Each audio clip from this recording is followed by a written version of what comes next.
When players get drafted, the ones that get taken the earliest are, for good reason, usually expected to be the most productive players from that draft class. It almost never fully turns out this way, as we regularly see players drafted later on in the first round, or even in the second round, perform way better at the NBA level than anticipated, but in general, lottery picks are supposed to be the safest picks. Rookie seasons across the board are pretty much always inconsistent, but by year 2, you would ideally like to see players elevate their games and start to show more consistency and promise, so when that doesn't happen, it leads to disappointment. I made a video a few days ago about the second year guys that are successfully breaking out, so for today's video, we're going to the other end of the spectrum and discussing the second year players that are still somewhat disappointing with all things considered. By no means does this mean that you should give up on them, but the disappointment is still there that they're not showing the necessary strides and improving for the future. Before we start though, it turns out about 67% of you watching right now aren't even subscribed to the channel, so please, if you enjoy the content, consider hitting the subscribe button, as not only does it help out a ton, but I would also very much appreciate it. Now with that being said, let's begin. The first player we'll be discussing who hasn't quite taken the second season leap we were hoping for is Jarrett Culver from the Minnesota Timberwolves. Culver was viewed as one of the more NBA-ready prospects in the 2019 class 2 years ago, after helping lead his Texas Tech team to the championship game, and his well-rounded skill set is what intrigued scouts so much about him. He was viewed as a player with a pretty high floor because of this, with a ceiling that could have potentially been very high as a two-way contributor. His rookie season, like most rookie seasons, had plenty of ups and downs, and overall was relatively inefficient, but his perimeter defense shined as one area he was already making an impact in, and he actually finished the year on a strong stretch of games, as in the last 13 games of last season, he shot the ball about 50% from the field and 42% from 3 after shooting an ugly 38% from the field and 27% from 3 prior to that stretch. The hope was that he would carry that positive momentum into his second season, like most promising young players do, but unfortunately, he's been unable to do so. He did suffer an injury a couple weeks ago that has held him out since then, and he's only been slowly making his way back into the lineup in recent games, but I'm obviously not referring to that, and I'm focusing on what he was doing before that injury, because prior to that happening,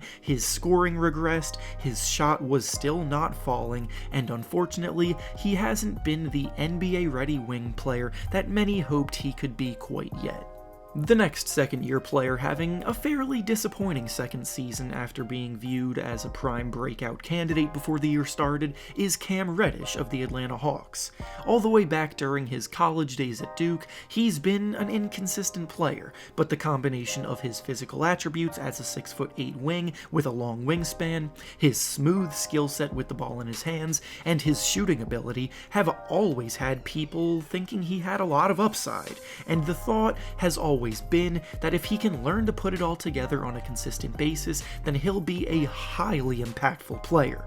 The issue with this, though, is that inconsistency is still his biggest issue, and the fact that he's actually regressed in some key areas instead of improving is what is most concerning. The Hawks went out and made a ton of win-now moves this offseason in an attempt to keep Trae Young happy, and despite all of those moves, the Hawks organization still had the utmost confidence in Reddish. They demonstrated this by keeping him in the starting lineup over more established veterans, and especially when the Hawks started seeing key contributors suffer injuries, Reddish has gotten the opportunity to take on bigger roles by the reins and elevate his play, but instead, he's arguably gotten worse. His shooting splits, which were already poor a year ago, have regressed as he's now only shooting 36% from the field and 26% from 3 this season, and he still looks a few years away from being ready.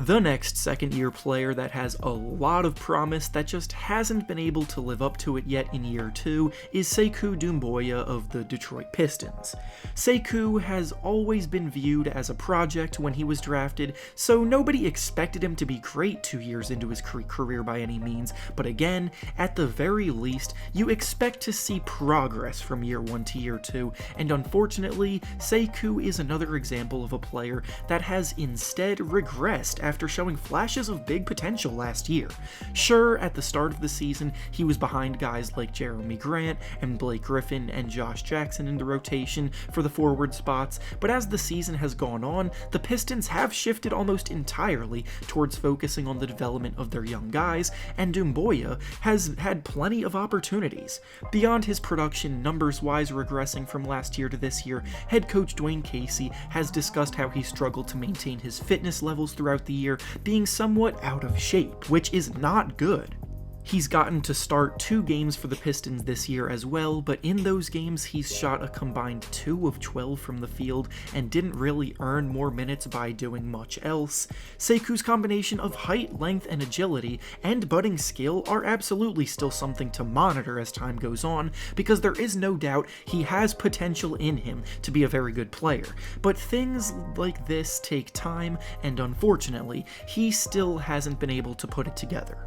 The next second-year player that unfortunately hasn't taken much of a leap at all out on the court this season is Bol Bol of the Denver Nuggets. Bol Bol has been a basketball sensation for quite some time because of his 7'3" height, ridiculously long arms, and unfathomable shooting ability at that height. His combination of floor spacing and rim protection have made him one of the more intriguing players the league has seen in quite a while, and last year in the bubble, we got to see a preview of some of the things that he could do. He only made 7 appearances in the bubble last year, but this offseason the Nuggets let backup center Mason Plumlee leave in free agency, and forward Jeremy Grant departed the team as well, so many assumed we'd be seeing more of Bol out on the court and potentially getting regular minutes. But of course, things have not turned out that way.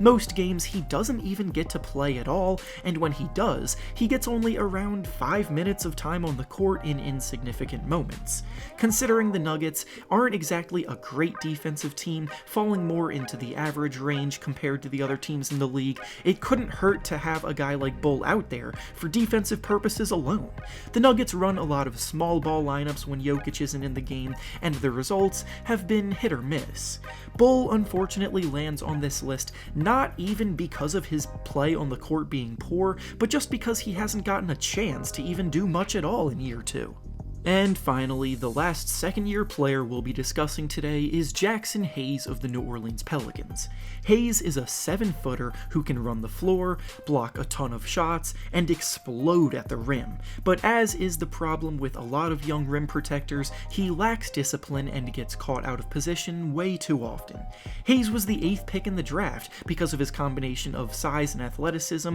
that are always things that NBA scouts love, and the ability to develop those traits can sometimes result in an absolute home run. However, if those attributes are not fully developed properly, then we often find ourselves with a young player who rides pine and struggles to get minutes, and that's the story of Hayes at the moment. Hayes is a good shot blocker, but he chases blocks far too often, and as a result, he commits a lot of fouls. Last year, he committed 5.4 fouls per 36 minutes, and this year, he's committing 5.5 fouls per 36 minutes, which definitely is not ideal. As the season has gone on, he's fallen more and more out of the team's rotation, and especially in the last few weeks, he's gone several games in a row at a time without even playing in the game. He's stuck behind Steven Adams in the rotation, and now it even looks like Willy Hernan-Gomez has beaten him out for consistent backup minutes, which, needless to say, is not ideal for Hayes or his development. And with that being said, that's all I have for you today. Make sure to like the video, subscribe to the channel, and comment down below what you think about the players that we discussed today. Thanks for watching, and I'll see you all next time.